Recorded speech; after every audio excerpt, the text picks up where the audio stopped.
وَقُلْ جَاءَ الْحَقُّ وَزَهَقَ الْبَاطِلُ إِنَّ الْبَاطِلَ كَانَ زَهُوقًا۔ ادیب، شاعر، دانشور، مفکر، خطیب اور علامہ اقبال ایوارڈ یافتہ حضرت مولانا سید فضیل احمد ناصری کی ملکی اور بین الاقوامی حالات کے تناظر میں دل کو جھنجھوڑ دینے والی تازہ ترین نظموں کا مقبول عام اور شاہکار مجموعہ آؤ کے لہو رولیں منظر عام پر آ چکا ہے۔ اپنے ایڈریس پر منگوانے کے لیے اس نمبر پر رابطہ کریں 8171554526۔ الحمدللہ وکفا وسلام علی عبادہ الذین اصطفیٰ، اما بعد، اللہم الہمنی رشدی واعذنی من شر نفسی۔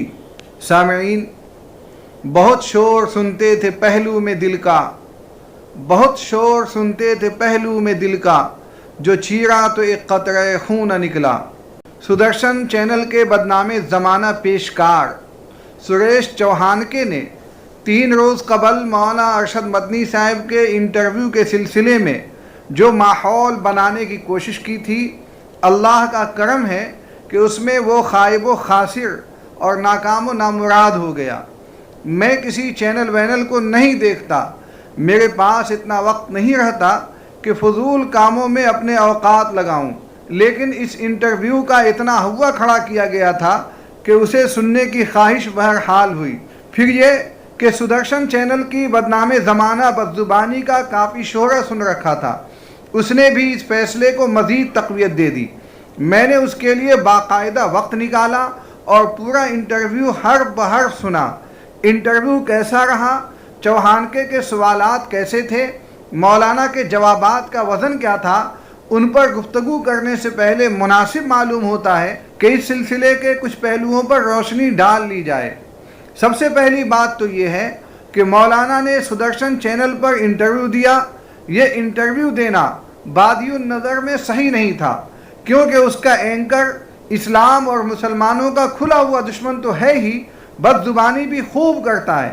تاہم جب انٹرویو دے ہی دیا تو اپنی صفائی میں یہ کہنے کی قطعی ضرورت نہیں تھی کہ مجھ سے انٹرویو دھوکے میں لیا گیا ہے۔ انٹرویو لینے والا خود کو منسٹر بتا کر آیا تھا اور باتوں باتوں میں انٹرویو کی شکل بن گئی۔ اس صفائی کی کوئی ضرورت نہیں تھی۔ یہ سوشل میڈیا کا زمانہ ہے، اب کوئی بھی حقیقت لوگوں سے چھپی نہیں رہتی، اس سے بلا وجہ بدگمانی پھیلتی ہے اور شبیہ متاثر ہوتی ہے۔ جب سب لوگ ملک کے تمام چینلوں سے چپکے ہوئے ہیں اور گالیاں کھا کھا کر ذلیل ہو کر بھی وہاں جاتے رہتے ہیں، تو سدرشن چینل پر انٹرویو کیوں نہیں ہو سکتا؟ ملک کے تمام مشہور اور بڑے چینل ایک ہی قماش کے ہیں، ان کا کام ہی ہے کہ دن رات مسلمانوں پر کیچڑ اچھالا جائے۔ جب ان پر واویلا نہیں ہوتا تو مولانا پر واویلا کیوں؟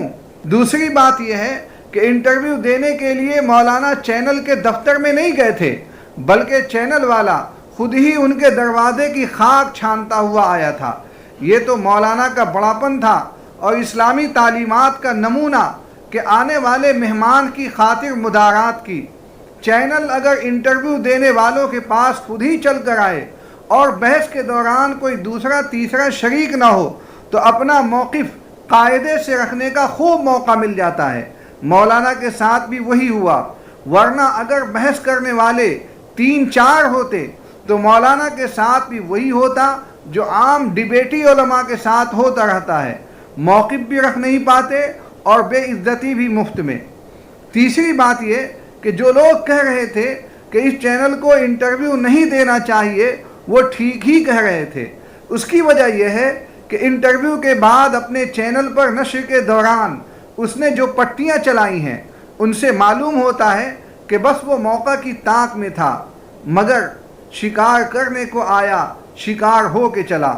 امید ہے کہ مولانا آئندہ ہوشیار رہیں گے۔ چوتھی بات یہ ہے کہ الیکشن قریب ہے۔ دارالعلوم دیوبند چونکہ تعلیمی ادارہ ہے، اس لیے اس نے کئی سال پہلے یہ واضح اعلان کیا تھا کہ الیکشن کے آس پاس کوئی بھی سیاسی بندہ دارالعلوم دیوبند میں نہیں آئے گا۔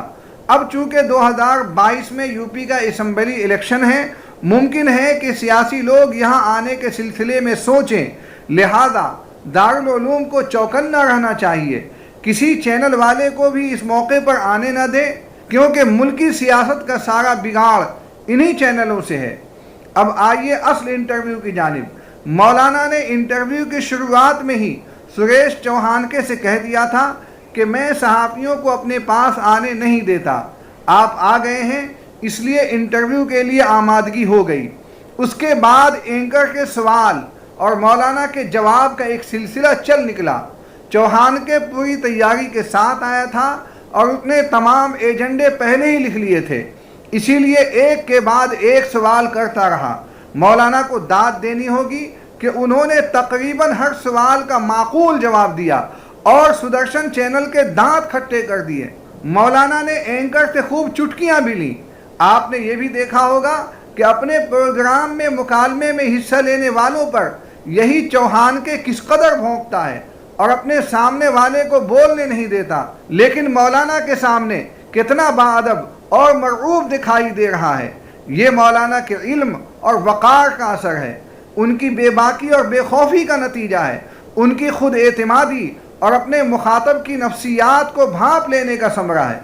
سامعین، اس بدنام زمانہ اینکر نے جن موضوعات پر بات کی ان میں سے چند یہ ہیں: بابر، اورنگزیب، ملا عمر، طالبان، پاکستان، لو جہاد، تبدیلی مذہب، توحید و رسالت، اویسی، مدرسہ مسجد مندر، کلیم صدیقی، عمر گوتم، موہن بھاگوت، یوگی، مہادیو، جنت جہنم، گاندھی کافر وغیرہ، اور ان تمام مراحل سے مولانا بڑی ہی آسانی سے نکل گئے، حالانکہ یہ وہ پرخار وادی ہے جس سے اپنے جسم کو سلامتی سے لے جانا کسی عجوبے سے کم نہیں ہے۔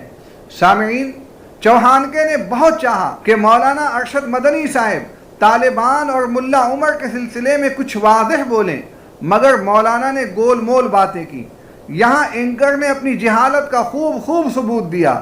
اس کے علم میں یہی تھا کہ ملا عمر کی تعلیم اسی دارالعلوم دیوبند سے ہوئی ہے، جو کہ 100% غلط ہے۔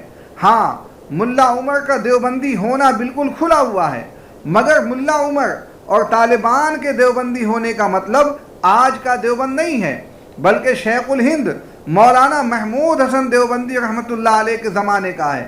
شیخ الہند رحمہ اللہ ہی وہ شخصیت ہیں جنہوں نے ریشمی رومال تحریک کے دوران انگریزی حکومت کے خلاف پورے افغانستان کو کھڑا کر دیا تھا۔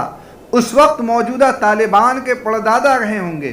یہ ساری کاوش چونکہ شیخ الہند مولانا محمود حسن دیوبندی رحمۃ اللہ علیہ کی سرپرستی میں طے پائی تھی، اس لیے طالبان اور ان کے قریبی آبا و اجداد دیوبندی کہلاتے ہیں۔ مولانا ارشد مدنی صاحب نے افغانستان کے سلسلے میں صاف کہا کہ میں اسے نہیں جانتا، نہ میں کبھی وہاں گیا، اس لیے اس پر مزید تبصرہ مشکل ہے۔ جہاں تک میڈیا کی خبریں ہیں کہ طالبان نئی حکومت بنانے کے بعد ظلم و ستم کر رہے ہیں، خواتین پر تشدد کر رہے ہیں، تو میں اس کے بارے میں یقین سے کچھ نہیں کہہ سکتا۔ خبروں کا کچھ پتہ نہیں رہتا، خبریں سچی بھی ہو سکتی ہیں اور جھوٹی بھی۔ سامعین، اورنگزیب اور بابر کے سلسلے میں مولانا نے کھل کر بات نہیں کی۔ انہوں نے یہی کہا کہ اگر تمہارے بقول بابر یا اورنگزیب نے مندر توڑے ہیں تو ان کی بات مجھ سے کیوں پوچھتے ہو؟ 400 سال پہلے کے واقعے کا مجھ سے کیا تعلق؟ میرا خیال ہے کہ یہاں مولانا کو کہنا چاہیے تھا کہ اورنگزیب کے سلسلے میں تمہاری معلومات ناقص اور کچی ہیں۔ اگر صحیح تاریخ تمہارے سامنے ہوتی تو ایسے اعتراضات نہ کرتے۔ اورنگزیب تو انتہائی نیک دل اور فقیر منش بادشاہ تھے، اپنی زندگی چلانے کے لیے حکومت سے پیسے نہیں لیے، بلکہ ٹوپی سی کر اور کلام پاک لکھ کر اپنا وقت گزارتے تھے۔ سامعین، اللہ اکبر اور مہادیو کے موضوع پر بھی مولانا نے زبردست بات کی۔ مولانا نے کہا کہ اللہ اکبر کا معنی ہے اللہ سب سے بڑا ہے۔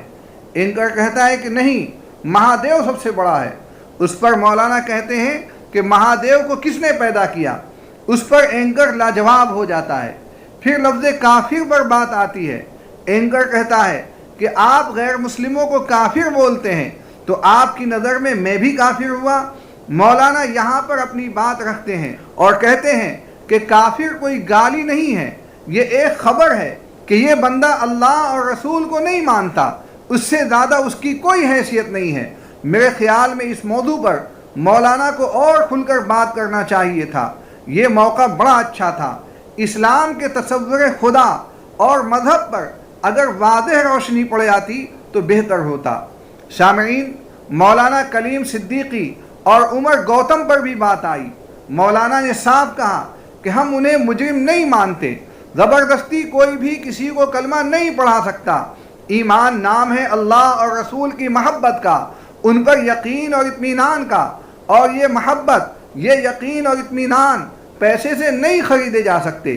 اگر کوئی پیسے کے لالچ میں خود کو مسلمان ظاہر کرتا ہے تو ایسے شخص کا ایمان ہمارا دین نہیں مانتا۔ مولانا یہاں پر اگر اینکر سے یہ پوچھ لیتے کہ اپنے مذہب کی تبلیغ ہمارے قانون میں جائز ہے تو دین کی بات دوسروں تک پہنچانا غلط کیسے ہوگا؟ دوسری بات یہ کہ مسلمانوں کو ہندو بنانے کی بات تو آپ ہی لوگ اٹھاتے رہتے ہیں اور زبردستی جے شری رام ان کے منہ سے کہلواتے ہیں، اس پر تم لوگ کیوں نہیں بولتے؟ وہاں تمہاری زبان پر آبلے کیوں پڑ جاتے ہیں؟ سامعین، لو جہاد پر بھی مولانا کی بات بڑی اچھی رہی۔ مولانا نے کہا کہ اسلام میں اس طرح کی کوئی چیز ہمارے یہاں نہیں ہے۔ جب مرد و عورت ایک ساتھ بیٹھتے ہیں تو آپس میں تعلق بھی ہو جاتا ہے، یہی تعلق دوستی اور دوستی رشتے میں تبدیل ہو جاتی ہے۔ ہمارے مذہب میں غیر مذہب سے شادی جائز نہیں ہے۔ اگر اس کے باوجود بھی کوئی غیر مذہبی لڑکے یا لڑکی سے شادی کرتا ہے تو اس میں ہمارے مذہب کا کوئی قصور نہیں ہے، وہ قصور خود اس بندے کا ہے، لہذا اسے جہاد نہیں کہا جا سکتا۔ یہاں بھی مولانا بہت کھل کر اپنی بات رکھ سکتے تھے، کاش کہ ذرا وضاحت سے اس موضوع پر روشنی ڈالتے تو دودھ کا دودھ اور پانی کا پانی ہو جاتا۔ سامعین، مولانا نے ملعون وسیم رضوی کے اعتراض پر بھی روشنی ڈالی۔ انہوں نے کہا کہ قرآن پاک کی جن 26 آیتوں پر اسے اعتراض ہے وہ اس کی کم علمی اور فطرت کی کجی ہے، ورنہ اگر 5 آیتیں آگے اور 5 آیتیں پیچھے ذرا غور سے دیکھ لے تو تمام اعتراضات کے جواب وہی مل جائیں گے۔ قرآن فہمی کے کچھ اصول ہوتے ہیں، اگر کسی خاص آیت پر توجہ دی گئی اور اس سے اگلی پچھلی آیتوں کو نہیں دیکھا گیا تو قرآن سمجھنا اس کے لیے ناممکن ہے۔ قرآن ہی کیا، انسانی کلام میں بھی اس طرح کیا جائے تو اس کا سمجھنا محال ہو جائے گا۔ سامعین، مولانا نے اینکر کے سوال پر کہا کہ جہانی گاندھی جنت میں جائیں گے یا جہنم میں، اس پر فیصلہ سنانے والا میں کوئی نہیں ہوتا، میں خود اپنے بارے میں نہیں جانتا کہ جنت میں جاؤں گا یا دوزخ میں۔ یہاں بھی مولانا کو اللہ کا پیغام ذرا وضاحت کے ساتھ سنانا چاہیے تھا، کاش کہ ایسا ہو جاتا۔ سامعین، اینکر نے غزوہ ہند کے سلسلے میں پوچھا تو مولانا نے اسی سے پوچھ لیا کہ غزوہ ہند سے تمہاری مراد کیا ہے؟ اس نے کہا کہ ہندوستان، پاکستان اور بنگلہ دیش کو ایک بنانا۔ مولانا نے کہا کہ ایسے کسی غزوے کو ہم نہیں جانتے۔ مولانا کا یہ جواب درست تھا۔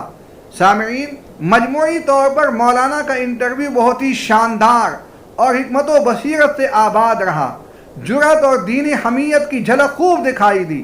سچی بات یہ ہے کہ جن موضوعات کو چھیڑا گیا تھا ان پر قاعدے سے گفتگو کرنے کے لیے طویل وقت درکار تھا۔ دوسری بات یہ ہے کہ اینکر کا مقصد صرف اپنی تسکین یا اپنے اعتراض کو دور کرنا نہیں تھا، بلکہ میڈیا میں ایک نیا موضوع چھیڑ کر الیکشن کی فضا کو اپنے حق میں بنانا تھا۔ اس لیے مولانا نے بہت سی باتوں کا تفصیلی اور علمی جواب نہیں دیا، بلکہ الزامی جواب دے کر آگے نکلتے رہے۔ حالات کا تقاضا بھی یہی تھا۔ سامعین، اینکر نے مولانا سے انٹرویو کیوں لیا؟ اس کا مقصد صاف تھا، وہ یہ کہ مولانا اپنی صاف گوئی اور بے باکی کی وجہ سے کوئی ایسی بات کہہ جائیں گے جس سے اینکر کو الیکشنی فضا اپنے حق میں کرنے میں واضح مدد مل سکے۔ اس کی روشن دلیل یہ ہے کہ جب اس نے پورے انٹرویو میں کوئی ایسی بات نہیں دیکھی تو اپنی جھیپ مٹانے کے لیے نئے انداز سے مسلمانوں پر کیچڑ اچھالنے کی کوشش کی۔ اس نے عنوان لگایا کہ جس دیوبند میں جانے سے پہلے پولیس بھی پیرا ملٹری کو بلا لیتی ہے، جس کو دبانے کے لیے یوگی جی کو ATS اسکواڈ کے کمانڈو کا ہیڈ کوارٹر اس کے مرکز میں کھڑا کرنا پڑتا ہو، اسی دیوبند میں اسلام کے بڑے مرکز کی سب سے بڑی شخصیت طالبانیوں کے استاد مولانا ارشد مدنی کے گھر میں گھس کر سریش چوہان کے کی ہمت اور بے خوف وہ باتیں جو آپ نے کبھی بھی کسی ٹی وی پر نہیں دیکھی ہوں گی۔ سامعین، اپنے اسی پروگرام چلتے چلتے میں اس نے اذان کی آواز سن کر اپنے بھاشن روک دینے والے سیاستدانوں کو جھنجھوڑتے ہوئے کہا کہ اذان اور نماز کے لیے بھاشن روکنے والوں، دیکھو دیوبند میں اذان اور نماز کے لیے انٹرویو رکا نہیں، اذان ہوتی رہی، نماز کا وقت بھی نکل گیا مگر انٹرویو چلتا رہا۔ سامعین، اس بیچارے کو نہیں معلوم کہ دیوبند میں 300 سے زیادہ مسجدیں ہیں، اگر قریبی مسجد کی جماعت کا وقت نکل گیا تو دوسری مسجدوں کی جماعت کا وقت تو باقی تھا۔ پھر یہ کہ یہ ظہر کا وقت تھا اور ظہر کا وقت نماز کے لیے کافی لمبا ہوتا ہے، ایک جگہ جماعت نکل گئی تو دوسری جگہ پڑھ لیں گے، یہ عنوان لگانا کہ اذان ہو گئی، نماز کا وقت بھی نکل گیا اور انٹرویو چلتا رہا، اس کی لا علمی اور مسلمانوں کے بارے میں اس کے منفی ذہنیت کو ظاہر کرتا ہے۔ سامعین، میں اس کامیاب انٹرویو پر مولانا کو مبارکباد دیتا ہوں اور دعا کرتا ہوں کہ ان کی جرأتوں کا سفر یوں ہی رواں دواں رہے۔ وہ لوگ جو اس انٹرویو کو لے کر مولانا کو کوس رہے تھے، انہیں چاہیے کہ زبان چلانے سے پہلے نتیجے پر بھی غور کر لیا کریں۔